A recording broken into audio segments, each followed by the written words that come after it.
8h41 sur Europe 1, notre santé avec le docteur Jimmy Mohamed. Bonjour Jimmy. Bonjour Mathieu, bonjour à tous. Avec cette période un peu particulière que nous vivons, certains parents seraient tentés d'acheter une console de jeux vidéo à leurs enfants. Vous nous dites pourquoi pas, mais qu'il faut les accompagner. Oui, alors c'est vrai que les jeux vidéo, comme tous les autres jeux, font partie du divertissement. Le propre du divertissement, c'est de procurer du plaisir et donc de s'amuser. Et quels que soient les jeux, il y a quelques règles à respecter. Alors, le premier conseil qu'on peut donner aux parents qui nous écoutent, c'est d'apprendre aux enfants à jouer. De la même manière que vous leur avez appris à se brosser les dents ou à faire du vélo, accompagnez-les dans cette démarche. Ce qu'on peut leur proposer, c'est justement de jouer aux jeux vidéo avec les enfants ou bien de les regarder jouer régulièrement. Ça va leur permettre d'apprendre à maîtriser leurs émotions, d'apprendre à gagner ou à perdre, à être fair play. Bref, les jeux vidéo permettent malgré tout ce qu'on dit, un apprentissage de certaines valeurs de la vie.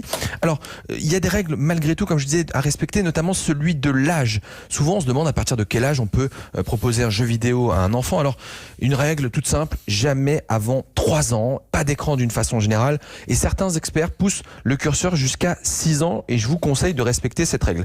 Alors, il y a aussi derrière les jeux vidéo, pour les parents qui ne sauraient pas, une classification qu'on appelle la classification PEGI qui va définir les publics de jeux en fonction de leur âge.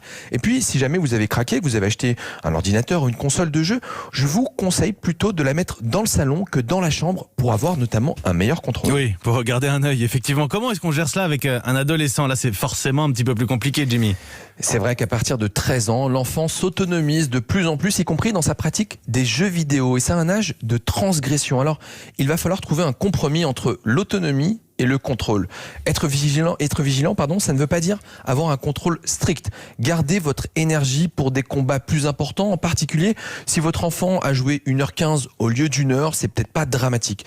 Il faut savoir que l'adolescent va forcément commettre quelques excès, comme jouer toute une après-midi chez un ami ou bien alors faire une nuit blanche. Ce qui doit vous inquiéter, c'est la répétition de ces excès. Et puis, le maître mot dans les jeux vidéo, puis même dans l'éducation d'une façon générale, c'est la communication. Et parfois, c'est compliqué. Ce qu'on peut vous proposer, c'est, vous savez, quand on joue aux jeux vidéo, on a tendance à avoir un peu faim, à aller grignoter dans le frigo. Eh bien, dans ces endroits stratégiques où l'adolescent va passer, de mettre un post-it pour lui délivrer un petit message. Ne joue pas plus de 2 heures. Attention, fais tes devoirs. Une façon de rétablir la communication. Et si jamais vous avez d'autres interrogations, je vous recommande le livre qui s'appelle « Mon enfant est-il accro aux jeux vidéo ?» C'est des conseils de vie au quotidien. C'est écrit par le docteur Bruno Rocher aux éditions John Libet. J'imagine très bien les post-it chez Jimmy Mohamed entre les chips et le coca. Je rappelle juste, non mais cela dit, c'était mesuré ce que vous avez dit, c'est important. On accompagne les enfants, Jimmy Mohamed, plutôt que de diaboliser les jeux vidéo. Merci. Notre